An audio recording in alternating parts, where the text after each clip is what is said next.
It's time now for the Success is Subjective podcast. Here is your host and therapeutic consultant for young adults only, Joanna Lilley.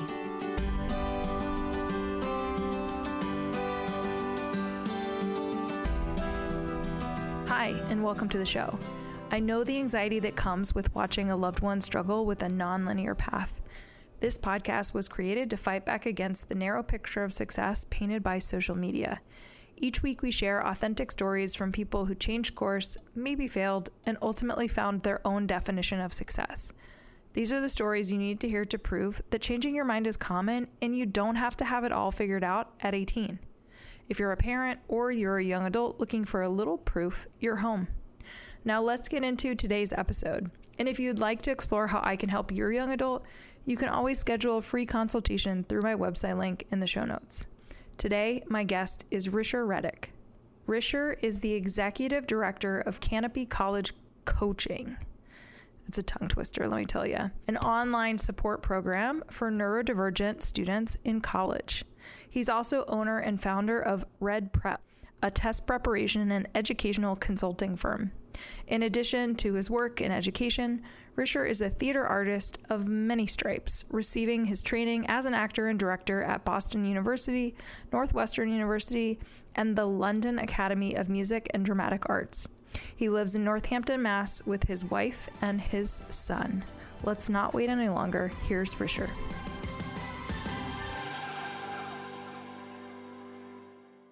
Hey, I'm excited to have you as a guest of the podcast. Thanks for being here. Same. Glad to be here. Let's go ahead, and we're already having technical difficulties, so this is just like par for course, but this is going to be seamless moving forward. It's a great way to start, actually, because, you know, you've already like ruined the perfection of it, so like the pressure's off.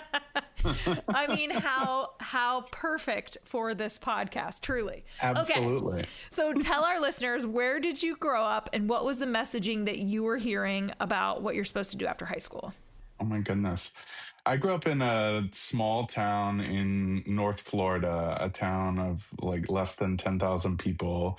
And then lived in Tallahassee, Florida, which is a bit bigger for a while. But so it was a real culture of, especially for young men, of like, you know, masculinity and of like going out and getting a job to provide for your family. And, you know, my father was a lawyer, his father was a doctor. And so like those were kind of benchmarks of success and what to go out and do. I mean, I think I was fortunate. My mother was, you know, she encouraged my time in the arts, and you know, I was fortunate enough to go off to acting school for undergrad. So some of that cultural pressure around that, you know, doctor, lawyer, provider mentality was, you know, pushed back against in my nuclear family, which was great. So I had a bit of like the real structure and the real, like, you know, big cultural pressures. And then I had some freedom. So I got to do that going away. Yeah.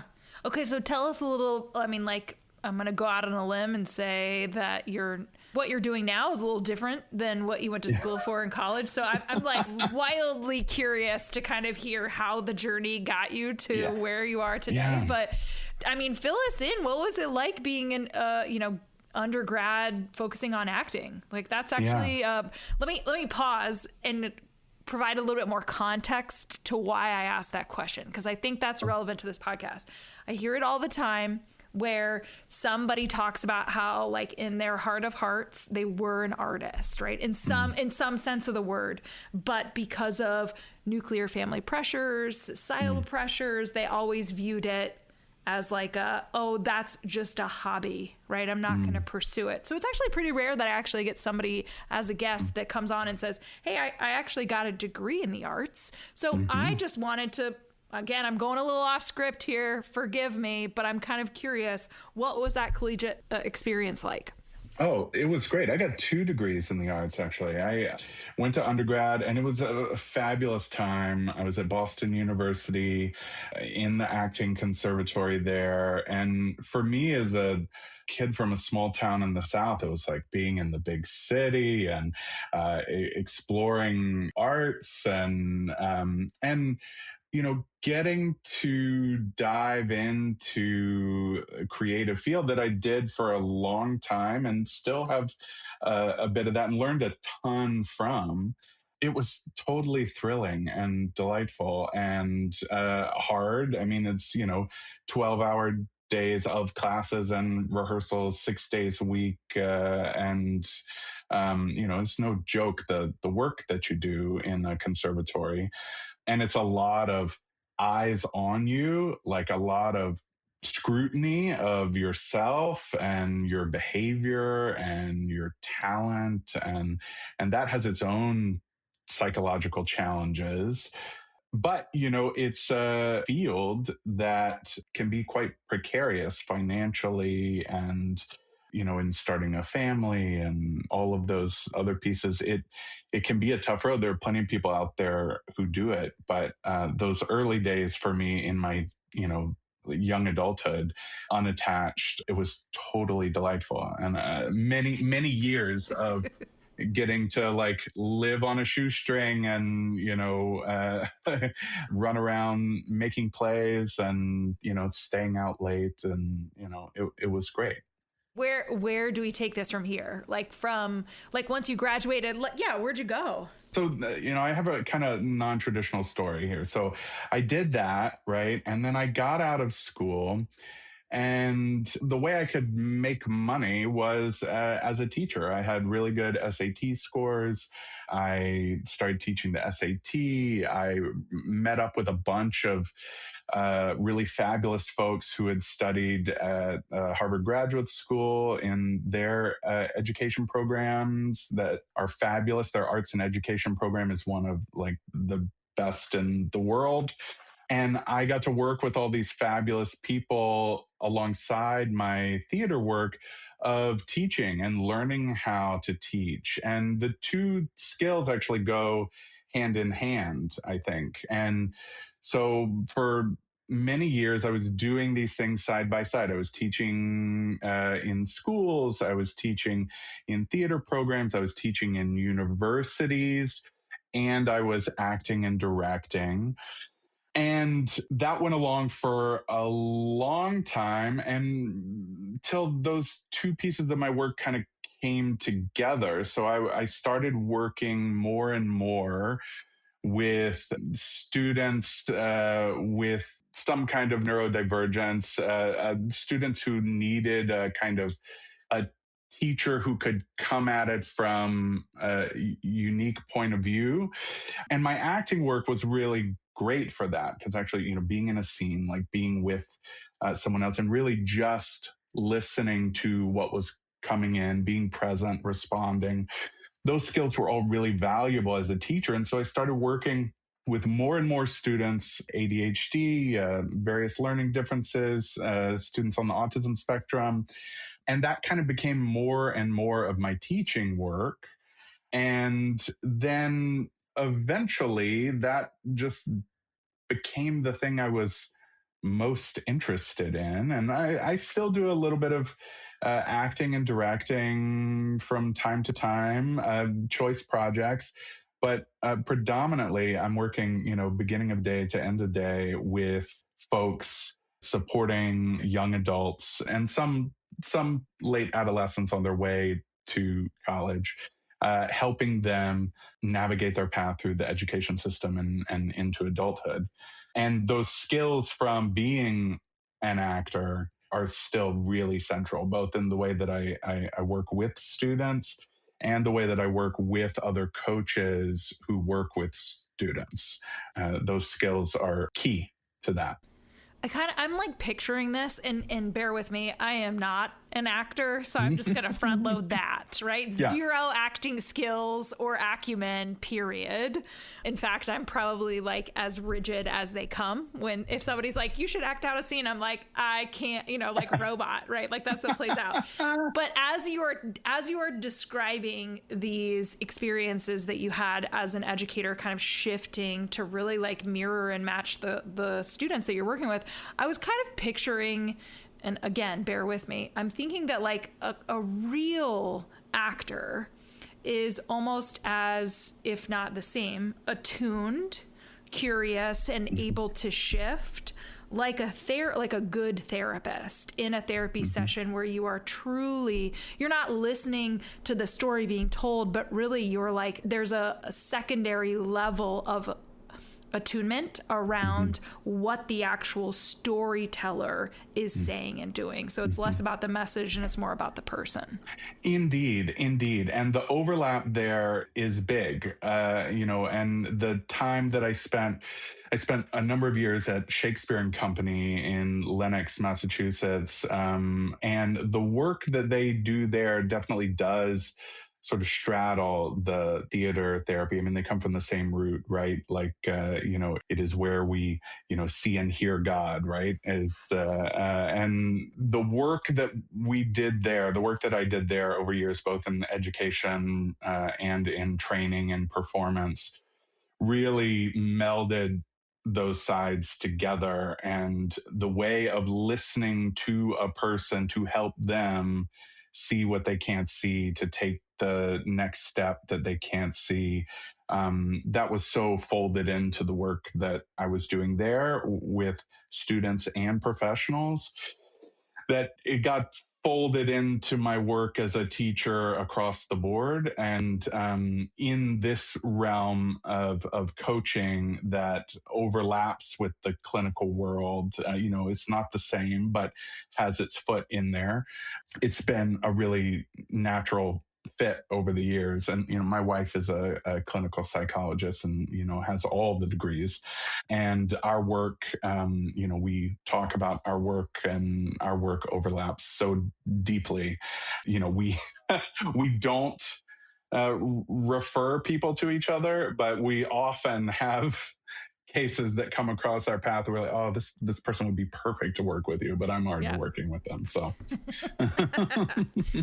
well, let's do the actual shameless plug for anybody that's listening, that they're like, hold on, what's the name of the company that you work for? Because maybe it's a parent of a neurodivergent young adult or late adolescent, kind of exploring that college experience and probably needing supplemental support, because who doesn't when they land on a college campus?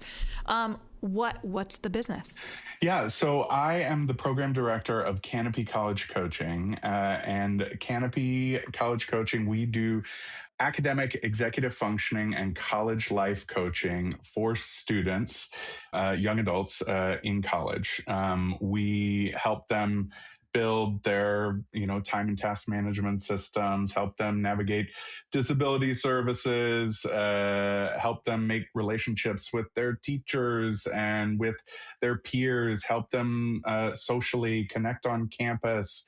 And we're an offshoot of Mansfield Hall, that is a residential program that's working with young adults in college as a sort of super dorm for students. And we're the online wing of Mansfield Hall.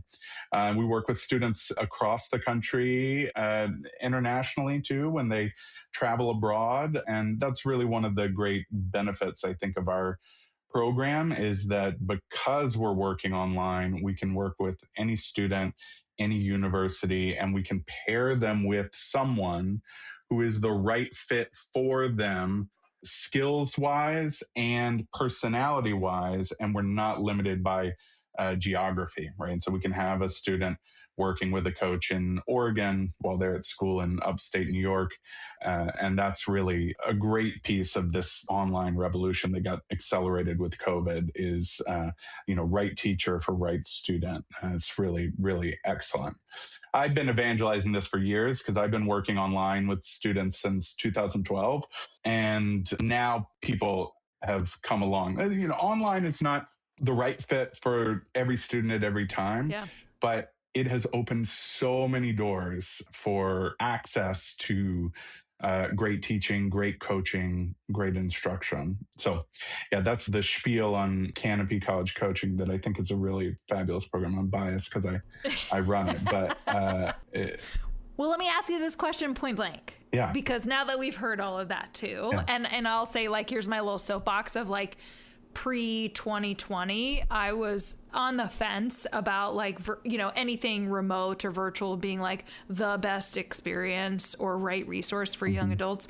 And it has completely blown open my perspective just based on how the world really needed to pivot. And like, now we do have access. And I think if anything, I can see, to your point, it's less about geography and now it's really about the match, and the match matters. And if the match is a fit, then it doesn't matter if it's in person or remote. So anyways, that's my soapbox. I just wanted to promote it. 100%. And listen, that's not to say that there aren't advantages or things that are lost, right, in online versus in person. Like, anyone who tells you it's the same is not being honest, right?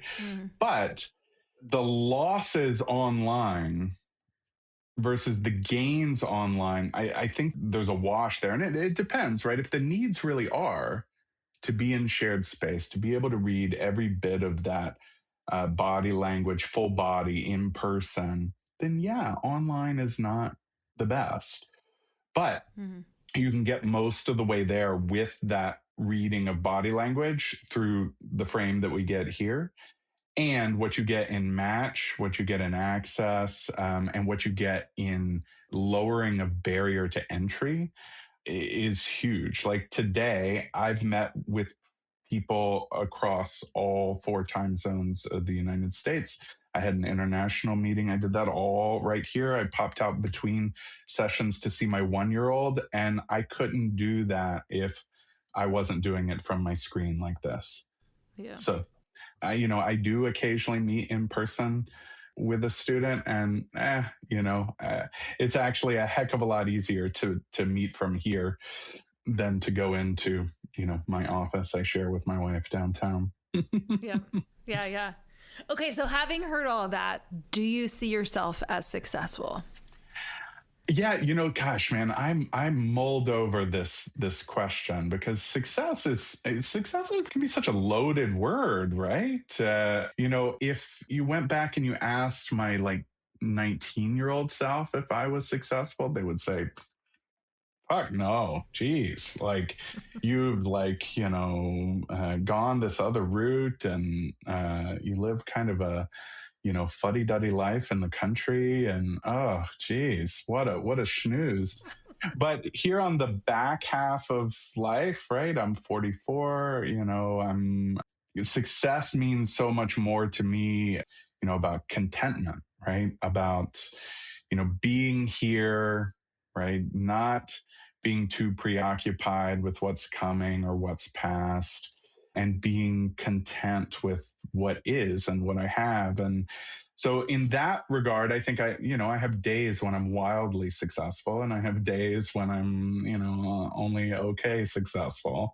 If the mark of success is like money and riches and fame, I'm a total failure, right? But if the mark of success is growth and flexibility and curiosity, and then I'd say I'm doing pretty well. So and that's the thing more than anything, Joanna, is with students, helping them define what success looks like for them. Because as we started this conversation, right? Yeah. The cultural pressures, right? Like big C culture of American capitalist culture, right? All the way down to small C, like familial culture. The ways that seeps into us in ways that we're completely unconscious of. And I see this all the time with my students, right? They're living out an idea of their life that they haven't actually even examined. And starting to understand that success can be defined however that makes sense to you. Oh, that's such a powerful thing for a young adult to learn. And really, the thing I'm most excited about working with young adults is helping them discover that, like, they're just at the beginning of being able to write their own life. And for them to be able to glimpse that is just, and there's nothing better. Yeah. Yeah. I was going to ask this and maybe, and you can answer it by literally saying like, no, what I just said, like, that's it. But as you were talking, I was even just thinking like kind of as the last question that I'll ask for this interview. Because again, the majority of people that listen to this are parents of the populations that we work with. Sometimes I'll have young adults that will listen because that's super cool. But how many young adults do you really hear about that are like avid podcasters? It's a unicorn, right? So this is more for the parents. But for the parents that are listening, I think obviously what you just finished on at the end of that last answer was really kind of like a note of hope, right? Like the possibility, the like curiosity, the exploration. And so I do think that a lot of parents, especially parents of neurodiverse young adults, there tends to be like an added layer of anxiety of what their future is going to hold. So from the trends that you are seeing with the population that you serve, is there anything else that maybe you can tip us off to that will provide more relief to parents or more direction or more clarity or whatever? I mean, I'm kind of like, it's a pointed question, but it's also like, feel free to take it and run with it however you want to answer it. Yeah. I mean, I think, working with this population and the many, many, many students that I've seen over the years, that this transition from late adolescence to early adulthood is fraught in so many ways, right? It is, a shift from childhood to adulthood. It's a shift from parenting a child to parenting a young adult. It's all of the stuff that comes with the, tectonic shifts in the family as a result of that. And that is all going to be anxiety producing, hard, all of that. But what I have seen over the years is students, given the time and given the freedom to fail, make mistakes, go out, try things, they do find their footing. Our work at Canopy and the work that we do is about helping students make that transition to independence, to adulthood, or to adult interdependence, where they learn how to pull the levers of the world that is not mom and dad, right? Mom and dad's some part of it, but all of these other folks in the world, all of these other systems in the world that they can tap into. And in those 4 years of college, right, of trying, failing, mom and dad stepping back a little bit, they do make their way. They do go out, they do get degrees, they do get jobs, and they do launch. And it might take longer than it took mom and dad. It might look different than it was for mom and dad. But allowing students to get out there and do that, and that's one of the things that we do at Canopy. It's like we get to step in to be some of the help and the guide, so mom and dad don't have to. They do go out and launch, and I've seen it with hundreds and hundreds of students over the last decade. So a little bit of hope to families out there. I was going to say, if you need some proof, here it is, right? Like straight from the horse's mouth. Like, this is, thank you. Could not have ended on a more uplifting note of like, it's going to be okay. They will make it. Like, it will happen. It just may look differently than how you originally envisioned. And you might have to roll through a little bit of discomfort and some bumps in the road to get there, but those are actually like some of the most glorious learning moments. So don't protect them from that, because that's what we all need to get out in the world and launch. Well, Okay, so links in the show notes for how people can connect with you. Thank you again for carving out time to be a guest on the podcast. I feel like you and I could probably just like yuck it up for another infinite amount of time, just talking about the emerging adult years and how to support young adults. So thank you again. Hey, Joanna, I'll do it again anytime. Let's figure it out. We can have another chat. That's it for this week's Success is Subjective episode. We want to thank our guests for joining Joanna on the show this week and for being willing to share your journey. This podcast would not exist if it weren't for people such as yourself. Stay tuned for our next episode, where you can bet it'll be another amazing human sharing their personal story with the world. Make sure you check out the show notes, where you will find contact information, website details, and all social media for our guest. If you're interested in being a guest on the podcast, you can email Joanna at lilleyconsulting.com. Be sure to check out the lilleyconsulting.com website for additional resources outside of podcasting. Now, if you're listening to the show on Apple Podcasts, please subscribe. And while you're at it, feel free to leave a review. You can also download to listen to the Success is Subjective podcast on other popular podcast apps, such as Audible, Google Podcast, iHeartRadio, Spotify, Stitcher, and TuneIn Radio. Thanks again for listening in, and remember, there is no single path through life. Success is what you make it.